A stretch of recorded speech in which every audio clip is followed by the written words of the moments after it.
والصلاة والسلام على سید الانبیاء والمرسلین اما بعد فاعوذ باللہ من الشیطان الرجیم بسم اللہ الرحمن الرحیم۔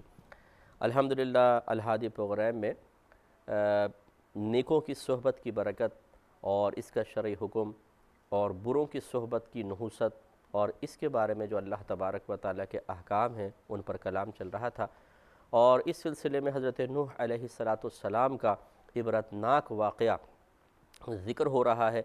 عبرت تو حضرت نوح علیہ السلام کے کردار میں نہیں ہے، بلکہ عبرت کا مقام تو آپ کی قوم کا عذاب میں مبتلا ہونا ہے، اور اس کی بنیادی وجہ، سب سے بڑی وجہ بری صحبت ہے، ورنہ علم کی تو کوئی کمی نہیں تھی۔ اگر وہ نوح علیہ السلام کی صحبت میں آ جاتے تو علم ہی علم تھا، تقویٰ تھا، پرہیزگاری تھی، عبادات پر استقامت ہے، گناہوں سے دوری، کون سی نعمت تھی جو ان کو حاصل نہیں ہونے والی تھی۔ لیکن اصل میں ان تمام اللہ تبارک و تعالیٰ کے قیمتی موتیوں کے پاس آنے سے کون سی چیز مانع ہوئی، کون سی چیز رکاوٹ بنی، وہ ہے بری صحبت۔ یہ گندی صحبت کے اثرات بہت زیادہ ہوتے ہیں۔ انسان جب گندی صحبت میں تسلسل سے رہنے لگ جاتا ہے تو ذہن کام کرنا چھوڑ دیتا ہے، کیونکہ ذہن کا محور صرف اس بری صحبت کے وہ گندے اثرات ہی رہ جاتے ہیں کہ انہی کے گرد ذہن گھومتا رہتا ہے، اور وہ اثرات پھر ذہن کو گویا کہ ایک طرح سے کڈنیپ کر لیتے ہیں، اور انسان کو مزید کچھ سوچنے نہیں دیتے، اسے کوئی اچھا عمل نہیں کرنے دیتے، اسے ایک اپنے سحر میں گویا کہ جادو میں جکڑ لیتے ہیں، اور انسان تباہ و برباد ہو جاتا ہے۔ ایسے ہی نوح علیہ السلام کا یہ واقعہ چل رہا ہے کہ جب عذاب نازل ہوا اور پوری دنیا میں سمندر بھر گئے، مطلب سونامی آ گیا گویا کہ، اور پانی ہی پانی ہو گیا، تو نوح علیہ السلام کی وہ کشتی کہ جو آپ نے اس زمانے میں تیار کی تھی جب دور دور تک پانی نہیں تھا، اور قوم کے سردار آپ کے پاس سے گزرتے ہوئے کافر سردار آپ کا مذاق اڑاتے تھے، اور ان کے جواب میں نوح علیہ السلام نے واضح طور پہ فرمایا کہ آج تم ہم پر ہنس رہے ہو، کل ہم تم پر ہنسیں گے۔ تو نوح علیہ السلام کے مسکرانے سے مطلب یہ ہے کہ اب وہ وقت آ گیا تھا کہ اگر آپ چاہتے تو ان پر ہنستے۔ تو نوح علیہ السلام کے فرمانے کا مقصد بھی یہی تھا، جب آپ نے ان سے فرمایا تھا کہ ایک وقت آئے گا کہ ہم تم پر ہنسیں گے، تو اس کا مطلب یہ نہیں ہے کہ نبی ایسے نہیں ہوتے کہ کوئی قوم عذاب میں مبتلا ہو تو وہ پھر کھڑے ہو کے ہنسنا شروع کر دیں ظاہری اعتبار سے۔ تو میرا مقصد بھی وہی کہنے کا ہے، اور نوح علیہ السلام کی بھی کلام کی مراد یہی تھی کہ پھر ایک ایسا موقع آئے گا کہ اگر ہم چاہیں تو تم پر ہنسیں گے۔ تو وہ وقت آ چکا تھا، اب وہ مطلب ڈوب رہے ہیں، ان کے مال و متاع، قیمتی دولتیں جو انہوں نے جمع کر رکھی تھیں وہ سب پانی کے اندر چلا گیا ہے، کسی کے حلق میں پانی جا رہا ہے، کوئی ڈوب رہا ہے، کوئی اپنے بچوں کو حسرت کے ساتھ دیکھ رہا ہے۔ تو یہ چیزیں دیکھیں بہت سمجھانے والی ہیں۔ آج جس کے ہاتھ میں افرادی قوت ہے، جو اپنے پیچھے دنیاوی کچھ سورسز دیکھتا ہے، اسی طرح مال ہے، دولت ہے، منصب ہے، وہ اپنے آپ کو نصیحت سے بالکل آزاد اور بیگانہ تصور کرتا ہے۔ اسے سمجھاتے ہیں تو غصہ آنا شروع ہو جاتا ہے تھوڑی تھوڑی باتوں کے اوپر، کیونکہ یہ تمام چیزیں اس کے قلب میں تکبر پیدا کر دیتی ہیں، جس کو بعض اوقات وہ خود نہیں سمجھ پاتا۔ وہ سمجھتا ہے میں تو عارضی کے الفاظ ادا کرتا ہوں، لیکن حقیقتاً اس کے دل میں تکبر موجود ہوتا ہے، جو کسی بھی وقت ایک دم چنگاری سے آگ بن جاتا ہے، اور وہ بھڑک جاتا ہے اور دوسرے کو 2 منٹ میں ذلیل کر کے اس کی عزت اتار کے ہاتھ میں رکھ دیتا ہے۔ لیکن پھر ایک موت کا جھٹکا جب اس کو ملتا ہے، جب یہ سارا منصب، ساری دولت، بیوی یہیں رہ جائے گی، بچے رہ جائیں گے، ماں باپ، بینک بیلنس، بڑے بڑے جو اس نے مطلب عمارتیں تیار کی تھیں، سب کا سب یہیں رہ جائے گا، اور اس کے بعد حسرت کے ساتھ وہ دنیا سے رخصت ہو رہا ہوگا۔ اس وقت احساس ہوتا ہے انسان کو کہ یاری میں نے کیا کر دیا، یہ تو مجھ سے سب کچھ چھن رہا ہے۔ پھر اس کو احساس ہوتا ہے کہ نہیں، نصیحت کرنے والے صحیح تھے، ان کی بات مان لینی چاہیے تھی، مجھ سے غلطی ہو گئی۔ لیکن دنیا کے اندر کوئی غلطی ہو جاتی ہے تو بسا اوقات ہمیں سنبھلنے کا موقع مل جاتا ہے، لیکن یہ جو ان معاملات میں غلطی ہوتی ہے، اور حتیٰ کہ موت کا وقت آ جائے تو بس پھر اس کے بعد سنبھلنے کا موقع نہیں ملتا، اس لحاظ سے یہ معاملہ بڑا خطرناک ہے۔ اور موت کا وقت کب آ جائے یہ پتہ نہیں ہوتا۔ حضرت علی رضی اللہ تعالی عنہ ارشاد فرمایا کرتے تھے کہ دنیا کے سارے لوگ سو رہے ہیں، یہ جاگیں گے اس وقت جب ان کو موت آئے گی۔ تو اس لیے اب موت کب آ جائے، مجھے کب آ رہی ہے مجھے کیا پتہ، آپ کو کب آئے گی آپ کو کیا معلوم۔ تو یہ ہو سکتا ہے کہ یہ ہماری زندگی کا میرا آخری یہ بیان ہو، اس کے بعد میں کوئی اور پروگرام نہ کر سکوں، اور ہو سکتا ہے آپ یہ آخری پروگرام سن رہے ہوں، اس کے بعد آپ کو مزید کوئی پروگرام سننے کا موقع نہ ملے۔ تو یہ سوچنا کہ اچھا چلو بات تو صحیح کہہ رہے ہیں، انشاءاللہ سوچتے ہیں اس سلسلے میں بھی. تو سوچنے کا وقت کسی کو ملتا ہے نہیں ملتا ہے تو اللہ بہتر جانتا ہے نا. ہو سکتا ہے کہ کل ہمیں موت آ جائے. ہمارے آقا مدنی مصطفیٰ صلی اللہ علیہ وسلم جو بعطائے الہی یہ بات جانتے تھے کہ میں کب مجھے میرا انتقال ہوگا. بخاری کی صحیح روایت میں موجود ہے کہ آپ نے صحابہ سے واضح طور پہ فرمایا کہ اللہ تعالیٰ نے ایک بندے کو اختیار دیا کہ چاہے تو دنیا اختیار کر لے اور چاہے اللہ تعالیٰ کے پاس آ جائے. تو اس بندے نے آخرت کو اختیار کر لیا. تو ابو بکر صدیق رضی اللہ تعالیٰ عنہ یہ بات سن کر رو پڑے. تو صحابہ کہتے ہیں جو ساتھ میں تھے کہ ہم نے سوچا سرکار تو ایک شخص کا ذکر کر رہے ہیں, یہ کیوں رونے لگے؟ تو بعد میں پتہ چلا کہ وہ شخص تو خود ہمارے آقا صلی اللہ علیہ وسلم ہے, وہ اپنی بات کر رہے تھے. اور ابو بکر صدیق رضی اللہ تعالیٰ عنہ اس کو فوراً سمجھ گئے اور اس بات کو سن کر رونے لگے. تو پھر ہم نے یہ سمجھ لیا کہ ہم میں سب سے زیادہ ذہین حضرت ابو بکر صدیق رضی اللہ تعالیٰ عنہ ہیں. یہ بخاری کی روایت میں آپ کو سنا رہا ہوں. یہ جاننے کے باوجود ہمارے نبی کبھی کبھی قضاء حاجت سے فارغ ہوتے تو فوراً تیمم فرمایا کرتے تھے. صحابہ کرام علیہم رضوان عرض کرتے یا رسول اللہ صلی اللہ علیہ وسلم پانی تو سامنے موجود ہے. تو آپ ارشاد فرماتے کہ ہو سکتا ہے کہ میں اس پانی تک نہ پہنچ سکوں اور اس سے پہلے موت آ جائے. تو اس سے معلوم یہ ہوا کہ وہ اصل میں تعلیم امت کے لیے تھا. ہمارے سرکار صلی اللہ علیہ وسلم یہ چاہتے ہیں کہ میرے امتی اپنی موت کو بہت قریب محسوس کریں تاکہ موت کے بعد کی تیاری کرنے کے لیے مستعد ہو جائیں. تو بات یہ چل رہی تھی کہ حضرت نوح علیہ السلام جب اس کشتی میں سوار ہوئے 72 نفوس قدسیہ جو آپ پر ایمان لائے تھے وہ بھی آ گئے, اور جانور کا ایک ایک جوڑا آپ نے, جو بری جانور تھے خشکی کے جانور تھے ان کا ایک ایک جوڑا آپ نے رکھ لیا.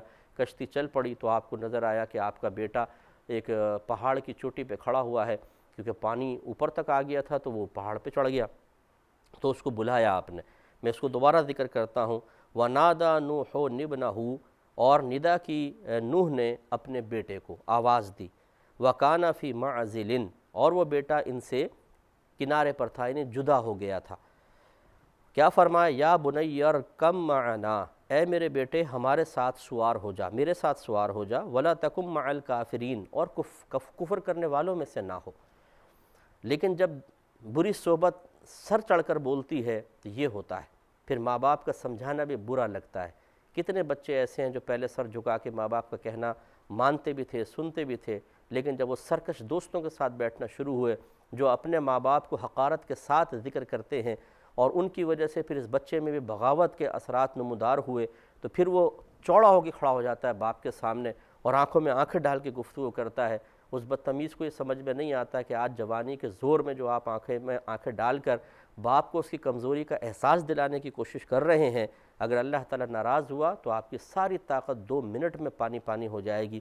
ہو سکتا ہے اللہ تعالیٰ آپ کو مفلوج کر دے, کوئی ایسا ایکسیڈنٹ ہو جائے کہ آپ کے ہاتھ پاؤں کام کرنا چھوڑ دیں اور بستر کے اوپر آپ پڑ جائیں, تو پھر کیا ہوگا ذرا سوچئے. یا آپ کو موت آ گئی اچانک تو پھر یہ اکڑنا وکڑنا یہ کوئی نفع نہیں دے گا. تو یہی ہوتا ہے بری صحبت کا اثر, کہ یہ تو ہمارے عام والدین ہیں, وہاں تو ایک ایسے والد تھے کہ جو اللہ کے نبی بھی تھے اور تقریباً 950 سال تبلیغ فرمائی تھی. کس قدر بلند درجات تھے نوح علیہ السلام کے. لیکن اس نوجوان نے کیا کہا؟ قال سآوی الی جبل یعصمنی من الماء, وہ بولا کہ عنقریب میں کسی پہاڑ کی پناہ لے لوں گا, وہ مجھے پانی سے بچا لے گا. نوح علیہ السلام نے مزید سمجھانے کی کوشش فرمائی. قال, آپ نے فرمایا لا عاصم اليوم من امر اللہ الا من رحمہ, اے میرے بیٹے آج اللہ کے عذاب سے کوئی بچانے والا نہیں سوائے وہ شخص کہ جس پر اللہ رحم فرمائے, بس وہی بچے گا آج. تو یہ نہ سوچ کہ کفر کے ساتھ آج تو اس عذاب سے بچ سکتا ہے. اگر تجھے اللہ کی رحمت چاہیے تو ایمان لے آ, میرا کہنا مان لے, اور فوراً اس عذاب سے تو اب بھی بچ سکتا ہے. لیکن وہ نہ مانا. وحال بینہم الموج فکان من المغرقین, تو ان کے بیچ میں ایک موج آ گئی, بہت بڑی سمندر کی موج آ گئی, تو وہ ڈوبنے والوں میں سے ہو گیا, ڈوب گیا. تو اس پر میں تبصرہ کرتا ہوں, لیکن پہلے اس کو کمپلیٹ کر لوں کیونکہ بیٹے کا ذکر پھر آگے تھوڑا سا ہے. وقیلا, اور حکم فرمایا گیا, یا ارض ابلعی ماءکی, اے زمین اپنا پانی نگل جا. سارے کفار ہلاک ہو گئے, زمین پاک ہو گئی. اللہ تعالیٰ نے فرمایا زمین اپنا پانی نگل جا, تو پانی اس نے نگلا. وَيَا سَمَاءُ أَقْلِعِي, اور اے آسمان تھم جا, اب بارش نہ برسا. وَغِيضَ الْمَاءُ, اور پانی خشک کر دیا گیا. وَقُضِيَ الْأَمْرُ, اور فیصلہ تمام کر دیا گیا. یعنی ان کا کام تمام ہو گیا۔ وَاسْتَوَتْ عَلَى الْجُودِيِّ، اور وہ کشتی جودی پہاڑ پر ٹھہر گئی۔ وَقِيلَ بُعْدًا لِلْقَوْمِ الظَّالِمِينَ، اور فرمایا گیا، یعنی اللہ تعالیٰ نے فرشتوں کے ذریعے یہ بات فرمائی کہ دور ہو جائے ایسی قوم جو ظالم ہیں، یعنی یہ ایک نفرت کا جملہ، جیسے کہیں دفع بھاڑ میں گئے وہ لوگ، جیسے ہم لوگ کہہ دیتے ہیں بعض اوقات، تو دور ہو جائے وہ قوم جو ظالم لوگ تھے۔ وَنَادَى نُوحٌ رَبَّهُ، اور نوح نے اپنے رب کو پکارا، فقال، پس عرض کی، ربی، اے میرے رب، ان ابنی من اہلی، میرا بیٹا بھی تو میرے گھر والا ہے، وَإِنَّ وَعْدَكَ الْحَقُّ، اور بے شک تیرا وعدہ سچا ہے، وَأَنْتَ أَحْكَمُ الْحَاكِمِينَ، اور تو سب سے بڑا حکم والا ہے۔ اب بیٹے کے لیے تھوڑی سی سفارش کی کوشش کی۔ قال، اللہ تعالیٰ نے ارشاد فرمایا، یا نوح، اے نوح، انہ لیس من اہلک، وہ تیرے گھر والوں میں سے نہیں ہیں، انہ عمل غیر صالح، بے شک اس کے کام بڑے ہی گندے قسم کے ہیں، غلط قسم کے کام وہ کرتا رہا ہے، یعنی سب سے بڑی بات کہ کفر اس نے اختیار کر لیا۔ تو فلا تسألنی ما لیس لک بہ علم، تو مجھ سے وہ بات نہ مانگ جس کا تجھے علم نہیں ہے، یعنی اللہ تعالیٰ نے منع فرما دیا کہ آپ ایسے کسی کے بارے میں سفارش نہ کریں جس کے بارے میں اب حتمی عذاب کا ارادہ ہو چکا ہے، فیصلہ ہو چکا ہے۔ انی اعظک ان تکون من الجاہلین، اے نوح، میں تجھے حکم فرماتا ہوں کہ اے نوح، میں آپ کو حکم فرماتا ہوں کہ آپ جاہلوں میں سے نہ ہو جائیں، یعنی اس قسم کے مطالبات وہ لوگ کرتے ہیں اللہ کے حکم کے خلاف کہ جو جہالت میں مبتلا ہو جاتے ہیں، اور آپ ایک اللہ کے نبی ہیں، اگر آپ کی توجہ اس طرف نہیں، اللہ نے توجہ دلائی کہ آپ اس کے بارے میں سفارش نہ کریں، کیونکہ اللہ کا فیصلہ یہ ہے جو کفر پہ مر گیا اب اس کی کوئی سفارش اس کے حق میں قبول نہیں ہوگی۔ قال، آپ نے عرض کی، ربی، اے میرے رب، انی اعوذ بکا، بے شک میں تیری پناہ چاہتا ہوں، ان اسألک ما لیس لی بہ علم، کہ تجھ سے وہ چیز مانگوں جس کا مجھے علم نہیں ہے۔ تو اپنا عذر پیش کر دیا کہ یہ بہت سے احکام ایسے ہوتے ہیں جو بذریعہ وحی بتدریج پتہ چلتے چلے جاتے ہیں، تو آپ نے اقرار کیا کہ اللہ تعالیٰ جس چیز کا مجھے علم نہیں تھا وہ میں نے کہا، لیکن اب میں اس کے بارے میں کوئی سوال نہیں کروں گا اور میں تیری پناہ چاہتا ہوں۔ وَإِلَّا تَغْفِرْ لِي، اور اگر تو مجھے نہ بخشے، وَتَرْحَمْنِي، اور مجھ پر رحم نہ فرمائے، أَكُمْ مِنَ الْخَاسِرِينَ، تو میں خسارہ اٹھانے والوں میں سے ہو جاؤں گا۔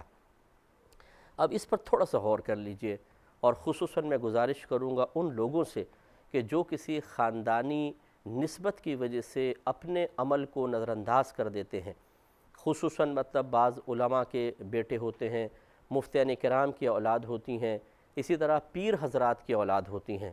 عالم کو دیکھیں بعمل ہے، مفتی کو دیکھیں مفتی صاحب کو بعمل ہیں، اسی طرح پیر صاحب کو دیکھیں بہت ماشاءاللہ بعمل ہیں، باشرح ہیں، سب کچھ ہے، لیکن بعض اوقات اولاد اس کا ایک ناجائز فائدہ اٹھانے کی کوشش کرتی ہے۔ اور اسی طرح نعت خوان ہیں، بظاہر تقویٰ ہے، پرہیزگاری سب، لیکن اولاد کو دیکھیں تو وہ بالکل بے عمل اور گویا کہ باپ کی بالکل برعکس تصویر ہوتی ہے، اور شاید وہ یہ سمجھتے ہیں کہ یہ خاندانی نسبت اور خاندانی جو میرا تعلق ہے یہ مجھے اللہ تعالیٰ کی بارگاہ سے ضرور بچا لے گا۔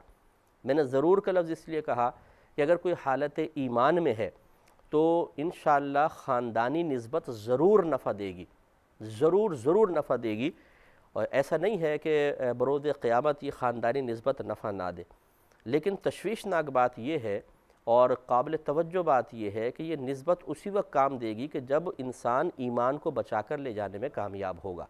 اگر اللہ نہ کرے کوئی کسی وجہ سے ایمان ضائع ہو گیا، پھر نسبت نفع نہیں دے سکتی، جیسے کہ نوح علیہ السلام کا صاحبزادہ کافر ہو گیا تھا تو اللہ نے منع فرما دیا کہ اس کے بارے میں کوئی سوال نہ کیجیے۔ اس پر توجہ کرنے کی بہت زیادہ ضرورت ہے، اس لیے ضروری نہیں ہے کہ اگر ہم کسی اچھے خاندان سے، کسی بڑی شخصیت سے تعلق رکھتے ہیں اور اپنے عمل پر توجہ چھوڑ دیں، اپنے عقائد کے بارے میں غور و تفکر نہ کریں، اپنی سوچ اور فکر کو پابند نہ کریں، آزاد چھوڑ دیں، تو ہمارا ایمان ضرور بچ جائے گا۔ ایمان بچے تو پھر نفع ہے، ایمان نہ بچے تو نسبت کا کوئی فائدہ نہیں۔ ایمان شرط ہے، ایمان کوئی لائے گا، اس کے بعد اللہ نہ کرے اگر کوئی بے عملی رہی اور مطلب عقیدہ ٹھیک تھا، بے عملی رہی، انشاءاللہ یہ نسبت ضرور نفع دے گی۔ میرے آقا صلی اللہ علیہ وسلم کی یہ بخاری کی روایت ہے، آپ نے ارشاد فرمایا کہ میری شفاعت میری امت کے کبیرہ گناہ کرنے والوں کے لیے ہے۔ یہ سرکار نے ارشاد فرمایا خاص میں ان کی بھی شفاعت کروں گا۔ تو جو پھر مطلب ایک عام امتی جس کا سرکار سے نسبی کوئی تعلق نہیں ہے، کبیرہ گناہ کرنے کے باوجود نبی کریم صلی اللہ علیہ وسلم کی شفاعت کا مستحق ہو رہا ہے، تو پھر جس کے ساتھ خاندانی نسبت ہو وہ تو اور زیادہ ہے۔ خود میرے آقا صلی اللہ علیہ وسلم نے ارشاد فرمایا، یہ میں اس لیے لمبا کلام کر رہا ہوں کہ میں غلط فہمی نہیں پیدا کرنا چاہتا، یہ میں نہیں چاہتا ہوں کہ غلط فہمی پیدا ہو، اس لیے تھوڑا اس بات کو سمجھیں۔ ہمارے آقا صلی اللہ علیہ وسلم کے دور مبارکہ میں جب کسی کافر ملک پر یا شہر پر حملہ ہوتا تو ان لوگوں کو سب سے پہلے اگر وہ فتح ہو گیا تو اسلام کی دعوت دی جاتی، قبول کر لیتے ٹھیک، نہیں تو پھر سیکنڈ آپشن یہ ان کے سامنے رکھا جاتا تھا کہ تم ہماری ماتحتی قبول کر لو، یعنی ٹیکس دو تو اب تمہاری حفاظت کا ذمہ ہم لے لیں گے، تو انہیں کہتے تھے ذمی کافر۔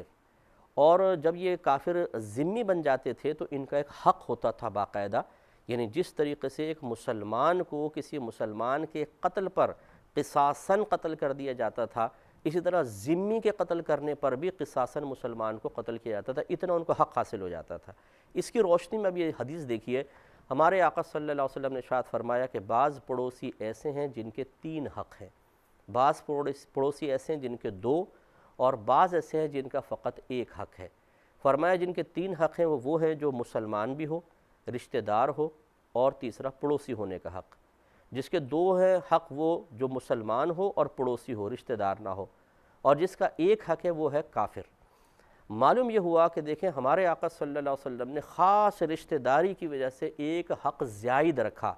مثال کے طور پر اگر آپ کے 3 پڑوسی ہیں، 1 کافر ہے اور 1 مسلمان ہے لیکن غیر رشتہ دار، اور 1 مسلمان بھی ہے، رشتہ دار بھی ہے، پڑوسی بھی ہے، اور آپ نے کوئی ایک کھانا وغیرہ کسی کو بھیجنا ہے اور تینوں محتاج ہیں، سب سے زیادہ حق آپ کے رشتہ دار کا ہوگا۔ تو جو نبی دنیا کے اندر اپنے رشتہ داروں کا حق بیان فرما رہے ہیں کہ ان کا زیادہ حق ہے، تو سوچئے جو اس نبی سے تعلق رکھنے والی آپ کی آل مبارکہ ہے، اس طرح جو علماء سے تعلق رکھنے والے ہیں، فقہاء سے تعلق رکھنے والے ہیں، باعمل اور صاحب علم مشائخ سے تعلق رکھنے والے ہیں، تو ان کے لیے بھی بروز قیامت بہت انعام ہے۔ لیکن جو میں سمجھانا چاہتا ہوں وہ یہی کہ دیکھیں بعض اوقات ایسا ہوتا ہے، اللہ نہ کرے کہ یہی غرور اور تکبر کہ جی میرا تو تعلق فلاں سے ہے، میرا تعلق وہاں سے ہے، اور انسان دین کی طرف نہیں آتا ہے، بے عمل رہتا ہے، اور اپنے لیے خوش فہمی ذہن میں پیدا کر لیتا ہے کہ اب تو بروز قیامت انشاءاللہ فلاں کی نسبت سے میں بخشے ہی جاؤں گا۔ لیکن یہاں ایک اور خطرناک معاملہ ہے، وہ ہے ایمان کے ضائع ہونے کا۔ اگر خدا نخواستہ ایمان ضائع ہو گیا ہماری کم علمی اور جہالت کی وجہ سے، زبان سے کلمہ کفر نکلنے کی وجہ سے، تو پھر یہ نسبت نفع نہیں دیں گی جیسے نوح علیہ السلام کے بیٹے کو آپ کی نسبت نے نفع نہ دیا۔ اس پہ مزید ہم کلام کریں گے نیکسٹ پروگرام میں۔ وآخر دعوانا ان الحمدللہ رب العالمین۔